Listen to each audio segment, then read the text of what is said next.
بسم اللہ الرحمن الرحیم۔ السلام علیکم ناظرین، وطن عزیز کی مخدوش صورتحال میرے سامنے بھی ہے اور آپ تمام سب لوگوں کے سامنے بھی ہے۔ ہمارے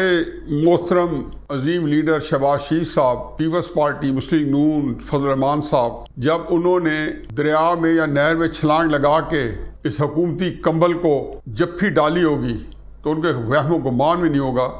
کہ یہ کمبل نہیں، یہ ریچھ ہے، اور اب وہ کمبل کو چھوڑنا چاہتے ہیں لیکن کمبل کو چھوڑنے پر تیار نہیں ہے۔ کیا یہ وہ بدقسمت دن تھا جب انہوں نے اپنی سیاست خرچ کر دی؟ یہ میں نے بات کثر اس لیے بھی کی ہے کہ اس کی دو وجوہات ہیں۔ ایک وجہ تو یہ ہے کہ اس حکومت نے مسلم نون کی جو پاپولیرٹی تھی، جو تحریک عدم اعتماد کے آنے کے بعد جس بری طرح متاثر ہوئی تھی، وہ بالکل ایسا زمین کی طرف آئی ہے کہ اب وہ پستی میں گرتی جا رہی ہے، اس کا کہیں ٹھہرنے کا امکان نظر نہیں آتا۔ ظاہر ہے اس کی وجہ یہی تھی کہ یہ حکومت کے ساتھ جو انہوں نے اکھ مٹکا کیا ہے، پتہ نہیں کیا مفادات تھے، خود غرضی تھی، ذاتی مقدمات تھے، اقتدار کی ہرس تھی، تمنا تھی۔ ظاہر عقل نہیں ہونی چاہیے، کیونکہ کسی کو اگر مسلم نون کو اپنی مقبول سیاست سے دلچسپی ہوتی تو وہ لعنت بھیجتا ہے اس اقتدار پر۔ اور یہ بات میں خیر تحریک عدم اعتماد کے لانے سے پہلے بھی فردن مسلم نون کے لوگوں کو کہا، پھر تک جب آ گئی تو وی لاگ میں کہا کہ خدا کے واسطے تحریک عدم اعتماد نہ لائیں، جو لوگ لانا چاہتے ہیں وہ اس کو کامیاب کروا دیں گے، لیکن ان کے مقاصد بہت ہی عظیم الشان ہیں۔ پہلا مقصد وہ تو یہ تھا کہ ان کو فوراً ہی بلا کے اور ان کی چھٹی کرا دی جائے گی، اور پھر ایک نگران حکومت بنا کے اس کے ساتھ جو ہے پوری زندگی جو ہے ہنسی خوشی سال ڈیڑھ سال گزارا جائے گا۔ بہرحال حالات کی اپنی ستم ظریفی ہے، کچھ فیصلے تھے بڑے کڑی اور فوراً لینے کی ضرورت تھی، وغیرہ ملک جو ہے تباہی کی طرف اور ڈیفالٹ کے دھانے پہ تھا۔ عمران خان صاحب جو اس ملک کے اندر حقیقت یہ ہے کہ جس حالت میں چھوڑ کے گئے ہیں، ہمارے میاں والی میں تو بڑی کروڈ سی جو ہے مثال دی جاتی ہے، لیکن میں اس کو ذرا تھوڑا سا مہذب بناؤں تو یہ ہے کہ جیسے کوئی بیل یا کوئی بڑا جانور جو ہے گنے کے یا کسی بڑے کھیت میں گھس جائے اور نکلے تو کھیت اجاڑ کے نکلتا ہے، بالکل ایسا ہی ہے کہ 18 اگست 2018 کو جب سے اس ملک میں عمران خان صاحب گھسے ہیں، سمجھ نہیں آتی اس ملک کے ساتھ کیا ہو گیا ہے۔ یہ کہنا ہے کہ جی اس سے پہلے ملک کے حالات کو بڑے آئیڈیل تھے، بالکل نہیں تھے، کیونکہ 2014 سے یہ مہم جوئی شروع ہوئی تھی، اور نواز شریف صاحب کو نکالنے کے لیے آئین قانون سب کو تہبالہ کر کے عمران خان اور قادری کو نکالا گیا تھا۔ پھر اس کے بعد کیا کیا ہوتا رہا، ہم نے پاناما دیکھا، پھر نواز شریف صاحب کو نااہل ہوتے دیکھا، اقامے پہ دیکھا، پھر ہم نے سینٹ کے الیکشن دیکھے، بلوچستان حکومت کو گرتے دیکھا، کیا کچھ نہیں دیکھا، اور 2018 میں RTS کے الیکشن دیکھے اور یہ ہیرا تلاش کر کے ان قوم کو پیش کر دیا۔ اب بہرحال یہ قصہ پارین ہے، کیونکہ ملک کی وہ آبادی جو عمران خان صاحب پہ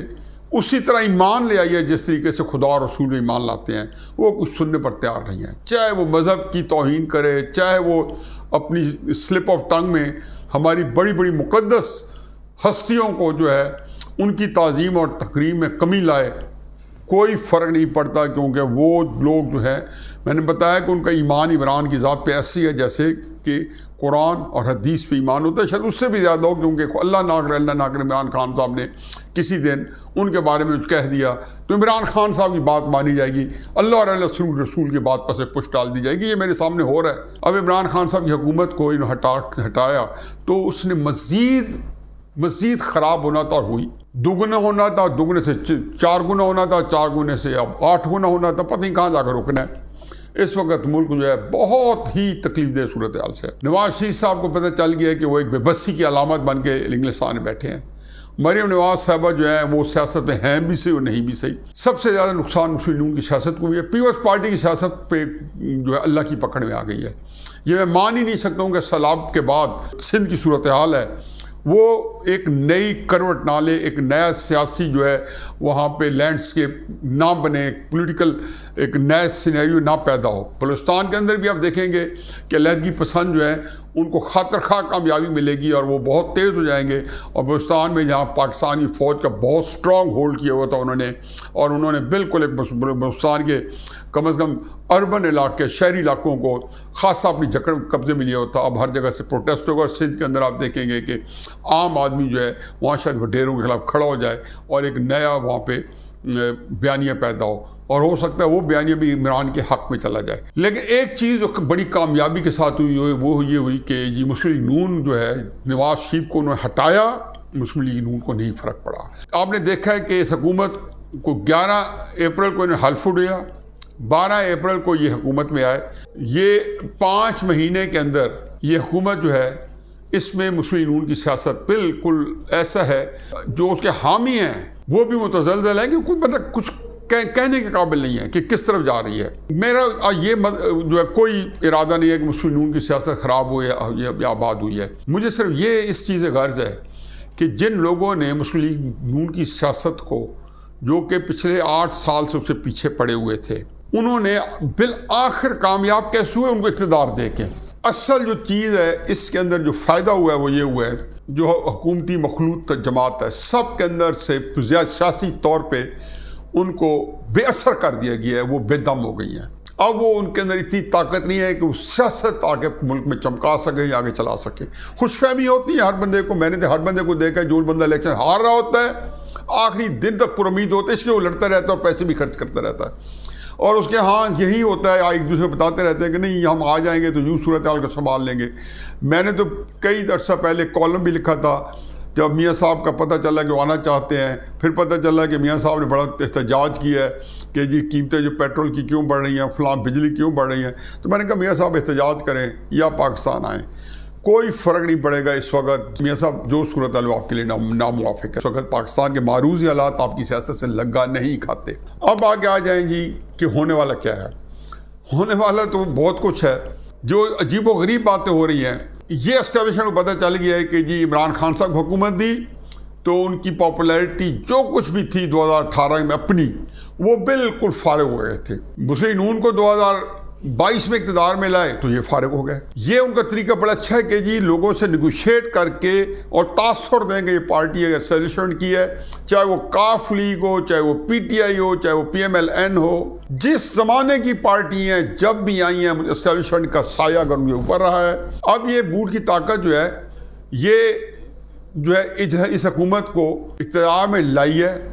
اور وہ اگر اقتدار سے اس کو ہٹانا چاہے گی تو ہٹا دے گی۔ لیکن ایک چیز طے ہے کہ جی اس بوٹ کے سائے کے اندر جو سیاست وہ نہیں پنپتی۔ عمران خان صاحب کو دوبارہ شوق چڑھا ہوا ہے، وہ موضوع بھی ہمارا یہی ہے، کیونکہ امریکی جو رابرٹ ریفل ہے، یہ جو ہم نے کل بھی جس کو ڈسکس کیا ہے، تو آج بھی اس کو تھوڑا سا کریں گے اور وہی اسی کو سم اپ کریں گے۔ اب اس سے پہلے تو بات کر لیں کہ ایکسٹینشن کے اوپر۔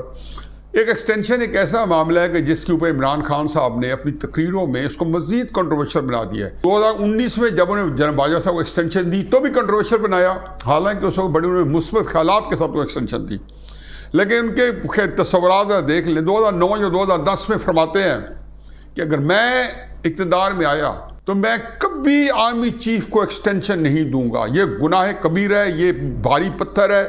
میں اسے چوم کے رکھ دوں گا، لیکن ایکسٹینشن نہیں دوں گا۔ میں پہلے بھی کہہ چکا ہوں، نواز شریف صاحب نے اسلم بیگ صاحب کو ایکسٹینشن نہ دی، نواز شریف صاحب نے راحیل شریف کو ایکسٹینشن نہ دی، ان کی تاریخ ہے کہ ایکسٹینشن نہیں دیتے۔ جب بھی کسی بندے کے اقتدار قریب آتا ہے، ایکسٹینشن کے قریب آتا ہے، وہ نواز شریف صاحب کی حکومت کو اکھاڑ پھینکتا ہے، کیونکہ یہ اس آرمی چیف کو یہ خطرہ ہوتا ہے کہ مجھے ایکسٹینشن نہیں دے گا، اس لیے اس سے جان چھڑاؤ۔ اور عمران خان صاحب نے بھی یہی بات 2009-2010 میں کی تھی، لیکن جب 2019 میں ایکسٹینشن کا موقع آیا تو یہ علیحدہ بات ہے کہ ایکسٹینشن طے کی تھی صدر ٹرمپ، جس میں اس کی بہت عزت کی تھی۔ وہ فرماتے ہیں صدر ٹرمپ نے میری بہت عزت کی تھی، جس کا میں نے کل بھی ذکر کیا۔ تو انفیکٹ وہ دورہ وائٹ ہاؤس نے اسپیشلی عمران خان صاحب کو وزارت خارجہ نے نہیں بلایا تھا، وائٹ ہاؤس نے بلایا تھا، جس میں گمان یہ ہے کہ وہاں پہ باجوہ صاحب کی ایکسٹینشن کے لیے ان کو کہا گیا، اچھی خاطر کر کے انہوں نے کہا جی یہ کام بھی کرتے ہیں۔ چنانچہ باجوہ صاحب کو وہاں 21 توپوں کی سلامی بھی ملی۔ اب 2022 میں اقتدار سے علیحدہ ہوئے تو پھر انہوں نے ایک انٹرویو دیا تو انہوں نے کہا جی میری سب سے جو بڑی غلطی تھی زندگی کی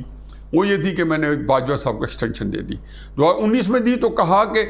ملک حالت جنگ میں ہے، وہ تو ملک حالت میں پچھلے 70 سال سے حالت جنگ میں ہے، اور باجوہ صاحب کے بغیر ہمارا آگے نظام آگے نہیں بڑھ سکتا، ہماری افواج پاکستان نہیں ہر محاذ پہ لڑ سکتی، یہی سپہ سالار چاہیے۔ انہیں باجوہ صاحب کو ایکسٹینشن دے دی۔ پھر انہوں نے کہا جی کہ یہ مسلم نون ایک غیر محب وطن کو ایکسٹینشن دینا چاہتے ہیں، پتہ نہیں یا آرمی چیف بنانا چاہتے ہیں، یا ان کا اشارہ باجوہ صاحب کی طرف تھا یا کسی اور طرف تھا۔ اس سے قطع نظر عمران خان سے پھر سمر سالٹ کی، اور رابرٹ فیلڈ کے بعد انہیں اگلے دن جو فرمائشی انٹرویو دیا، اپنی فرمائش کے اوپر سیٹ اپ ہو کے کوشچن آنسر سارے طے تھے کامران خان صاحب کو دنیا ٹی وی پہ، تو انہوں نے کہا جی کہ باجوہ صاحب کو تھوڑی سی ایکسٹینشن مل جانی چاہیے، کوئی مذائقہ نہیں ہے۔ اور اس کا نتیجہ کیا کہ الیکشن جو ہے جب ہو جائے تو پھر جو نئی حکومت آئے گی وہ اپنی مرضی کا آرمی چیف بنائے گی، وہ بالکل کر سکتے ہیں۔ میرا خیال ہے کہ سال کی بھی ایکسٹینشن دے دی جائے تو بھی عمران خان صاحب فرض کیا فروری مارچ میں الیکشن نئے ہوتے ہیں، کہہ سکتے ہیں کہ جی میں باجوہ صاحب کو ڈی نوٹیفائی کرتا ہوں، کہ عمران خان صاحب کے اندر یہ انہیں بتا دیا کہ ان کے اندر جرأت ہے، اہلیت ہے، اور وہ ایک اچھی لڑائی لڑنے کی سے مالا مال ہیں، انہوں نے لڑ کے دکھا دی ہے۔ کسی میں جرأت تھی کہ اس طرح کی لڑائی لڑتی ہوئے عمران خان صاحب کو کریڈٹ دینا پڑے کہ جس انہوں نے جفاکشی کے ساتھ اور جس طرح اوپن ہو کے اور کھلے عام کوئی لفظ چبائے بغیر جب ان کا موڈ آیا جس کی جتنی مرضی چاہیے توہین کر دی ہے، اور جب مرضی آیا اس اپنے الفاظ واپس لے لیا، جوڑ توڑ کر لیا، تھوڑا آگے آ گیا، 2 قدم پیچھے چلے گئے، 2 قدم آگے آئے، 4 قدم پیچھے چلے گئے، اس کے ساتھ وہ اپنا معاملہ چلاتے رہے۔ اب اس میں اس ایکسٹینشن کا مسئلہ جو ہے وہ تقریباً حل ہو چکا ہے، لیکن میرا اپنا ایک خیال ہے کہ اسٹیبلشمنٹ جو ہے کسی اور مار پہ ہے، وہ شاید تحریک انصاف کو اقتدار میں لے آئیں گے۔ پہلا تو یہ ہے کہ وہ اس حکومت سے اب جان چھڑانے والے ہیں۔ یہ حکومت جو ہے یہ ہاتھ پاؤں مار رہی ہے، ابھی سے اعلان کر لیا ہے کہ ہم تو 1 سال کی اور ایکسٹینشن لیں گے، یعنی کہ ہم ایمرجنسی نافذ کر کے آئین میں گنجائش ہے تو 1 سال کی ایکسٹینشن لے لیں گے۔ میرا خیال ہے کہ ان کو یہ معلوم نہیں کہ اسٹیبلشمنٹ نے جب طے کر لیا کہ انہیں گھر جانا ہے تو یا ان کو کہنا ماننا پڑے گا، یا اسمبلی جو ہے فوراً ہی اجلاس بلا کے اور شہباز شریف صاحب کو گھر بھیج سکتی ہے۔ صرف ان کو کہا جائے گا کہ ووٹ آف کانفیڈنس لیں، تحریک انصاف آ کے اسمبلی میں بیٹھ جائے گی۔ بہرحال یہ ایک ایسا چکر ہے کہ جیسے پیپلز پارٹی بھی اسٹیبلشمنٹ کی ہاں میں ہاں ملائے، مسلم نون تھوڑا تل ملائے بھی صحیح تو اس کو کچھ نہیں کیا جا سکتا، انہوں نے ان کو گھر بھیجنا ہے۔ اور خبر یہ ہے کہ حکومت جو ہے سپٹمبر کے آخری ہفتے یا اکتوبر کے پہلے ہفتے میں یہ گھر چلی جائے گی۔ اگر اکتوبر کے پہلے ہفتے میں یہ شہباز شریف صاحب خود اسمبلی ڈیزالو کرتے ہیں تو اس میں یہ بات ہے کہ آیا نواز شریف صاحب تک واپس آتے ہیں نہیں آتے، یہ علیحدہ سین ہے، اس کو بھی کبھی ڈسکس کریں گے۔ تو اس کا مطلب ہے کہ نومبر، دسمبر اور جنوری کے اندر جو ہے نئی حکومت آ جائے گی۔ 2 مہینے کے اندر انتخاب کرانے پڑیں گے کہ کسی کو یا 90 دن میں انتخاب کرانے پڑیں گے، کیونکہ اسمبلی خود توڑنی پڑیں گی تو 90 دن میں انتخاب ہوں گے، تو جنوری کے اندر انتخاب ہو جائیں گے۔ اور عمران خان صاحب جو کہ پر امید ہے اور ہر بندوں پر امید ہے کہ وہی اقتدار میں آئیں گے، اور اسٹیبلشمنٹ کو بھی یہ پتہ چل گیا کہ اب اس کے بعد عمران خان صاحب کو اقتدار دے کے جو کہ بوٹ چاٹ کے بوٹ پالش کر کے ہی مل سکتے ہیں، آج انہیں کہہ بھی دی ہے کہ بوٹ پیچھے ہونا چاہیے، وگرنہ حکومت بے اثر ہے، وفاقی حکومت کے پیچھے بوٹ ہے تو وہ بڑی مؤثر حکومت ہے۔ میری 2 صوبائی حکومتیں موجود ہیں، بوٹ پیچھے نہیں ہیں تو وہ بالکل ہی غیر مؤثر قسم کی حکومتیں عمران خان صاحب اس میں جو ہے وہ بوٹ کے ساتھ تعاون کر کے جب بنائیں گے تو اسی طرح خرچ ہوں گے۔ اس میں ایک اور امکان بھی ہے کہ عمران خان صاحب کو نگران حکومت کے دوران میں ڈسکوالیفائی کر دیا جائے، لیکن یہ اس لیے اس کا امکان کم ہے کہ جو رابرٹ رافیل آئی ہے، جو اب میرا ٹاپک ہے ادھر آئے صحیح، کہ اس کی ملاقات میں کل بھی میں نے بتایا، پھر میں دہراتا ہوں کہ اس میں چند چیزیں رہنما اصول ضرور طے ہوئے ہیں، اور وہ ایک یہ طے ہوا ہے کہ عمران خان صاحب کو سے وعدہ کیا ہوگا کہ مہینے کے اندر اندر ہم یہ حکومت ختم کر دیں گے۔ آپ وعدہ کریں کہ آپ نے باجوہ صاحب کو ایکسٹینشن دینی ہے۔ ظاہر ہے کہ ان کی اور آرمی کی جو ریپروچمنٹ ہے جو کہ یہاں کی لوکل فورسز جس میں پرویز خٹک، اسد عمر یہ سارے کر رہے تھے، یہ سید حاصل تھی، یہ بیکار جا رہا تھا۔ اب جب کہ امریکن زمانے پہنچ گئے اور رافیل راون جو ہے وہ کوئی بچوں کے رشتے طے کرنے نہیں آئی، یہاں پہ عمران خان صاحب کی کوئی خیر صلاح نہیں آئی، کوئی شہباز گل کا پرسہ کرنے نہیں آئی، وہ ظاہر ہے کہ یہی کام کرنے آئی ہیں کہ فوج میں عمران خان صاحب میں پیچ اپ کرانے کے لیے آئی ہیں۔ اس کا مطلب ہے کہ دونوں کو ایک پیج پہ، جب دونوں ایک پیج پہ آئیں گے تو عمران خان صاحب کے ساتھ کوئی سزا نہیں ملے گی، کوئی مقدمہ نہیں چلے گا، کوئی کیس نہیں بنے گا، یہ پہلی بات ہے۔ چنانچہ عمران خان صاحب مطلب یہ ہے کہ اسی حالت میں زیادہ اب امکان پیدا ہو گئے جس کا ہمارا پہلے خیال تھا کہ عمران خان صاحب کو مائنس کیا جائے گا اور تحریک انصاف کو آگے لایا جائے گا اور عمران خان صاحب کو اپنا مرضی کا لیڈر ہوگا، لیکن ایسے ہی ہوگا جیسے شہباز شریف صاحب جو ہے بظاہر نواز شریف صاحب کے نومینیٹڈ ہے، لیکن جتنی سیاست کی انہوں نے پچھلے سال سے یا جب سے وہ صدر بنے ہیں وہ اسٹیبلشمنٹ کے مطابق کی ہے، نواز شریف صاحب کے سامنے اتنی کی ہے کہ جیسے پنجابی میں کہتے ہیں کہ گونگلوں سے مٹی جھاڑنے تک یا ایک سطحی قسم کی انہوں نے کی ہے۔ اسی طریقے سے میرا خیال تھا کہ عمران خان صاحب کو مائنس کر کے ان کی جگہ کوئی بندہ آئے گا جو عمران خان صاحب کی مرضی کا ہوگا، لیکن سیاست وہ کر رہا ہوگا اسٹیبلشمنٹ کے مطابق۔ اب یہ ساری باتیں جب کہ طے ہو گئی ہیں تو اس میں مطابقت رکھتے ہوئے عمران خان صاحب اب ساتھ بھی ہوں گے تو ان کی سیاست پھر اسی طرح خرچ ہوگی پھر اسٹیبلشمنٹ کے سائے میں، اللہ کہ عمران خان صاحب کے اندر ایک اور صلاحیت ہے اور وہ شاید پھر ایک نئی ٹرن لیں اور پھر جو ہے باجوہ صاحب کے ساتھ، کیونکہ اپنے وعدے سے پھرنے کے اور ان کی غلط بیانیوں کی ان کی پوری ایک سائنس ہے، اور عمران خان صاحب میں بھی ان کے اندر بھی جو اندر کا بغض ہے نادہ نہیں ختم ہوتا، ہو سکتا ہے وہ آتے اقتدار میں آتے ہی ایک تصوراتی بات ہے چشم تصور میں کہ آتے جناب باجوہ صاحب کو ختم کر دیں، ان کی مدت ملازمت جو ہے وہ ڈی نوٹیفائی کر دیں اور ایک نیا آرمی چیف بناتے ہیں، اور پھر وہ اپنی مرضی کا فوج جو آرمی چیف ہوگا تو خاصا عرصہ پھر فوج کے اندر ایک پرانی محبت جو عمران خان صاحب سے جو بھی ختم نہیں ہوئی وہ دوبارہ عود کر آئے گی۔ میرا خیال ہے کہ ایک بات ہوتا ہے کہ مسلم نون جو ہے وہ اس کی سیاست جو ہے مستقبل قریب کے اندر تو وہ ایک چمک نہیں ہے، کوئی there is no light at the end of the tunnel، سرنگ کے دوسری طرف کچھ سامنے لائٹ نظر نہیں آئی، گھٹا تو اندھیرا سیاست میں۔ عمران صاحب کے پاس ابھی بھی کئی راستے ہیں اور یوں لگتا ہے کہ عمران خان صاحب پھر بھی اگر تو انہوں نے اسی معاہدے پہ عمل کیا اور فوج کے سائے کے نیچے بوٹ ان کے پیچھے رہا، کیونکہ اداروں کی تھنکنگ جو ہوتی ہے وہ بھی انسٹلائی ہوتی ہے، جس کو مرضی آرمی چیف بنا دیں ان کی عمران خان صاحب کی بنے گی نہیں، چاہے وہ فیض حمید کو بنا دیں کسی کو بنا دیں بنے گی نہیں۔ ان کو کیسے ہینڈل کریں گے اور پھر اپنی مرضی کیسے کریں گے اور کہاں جائیں گے، ان کو پھر پتہ ہے کہ جی پھر ادارہ پھر اپنے طریقے سے چلنے کی کوشش کرے گا اور ان کو اپنے طریقے سے چلانے کی کوشش کرے گا، اس میں ان کی سیاست ختم ہو جائے گی۔ قصہ مختصر یہ ہے کہ مشتری ہوشیار باش، پاکستان کی عوام ہوشیار باش، Robin Raphel Imran Khan meeting ہو یا جو کچھ اسٹیبلشمنٹ کے اندر پک رہی چیز، پاکستان کے خلاف ایک بہت بڑی پھر واردات ہونے کو، بھاڑ میں جائے سیلاب، بھاڑ میں جائے پاکستان کی اکانومی، سیاسی استحکام، عدم استحکام، ہر بندہ اپنے ذاتی مفاد کے لیے اس وقت سینہ سپر ہے۔ وما علینا الا البلاغ۔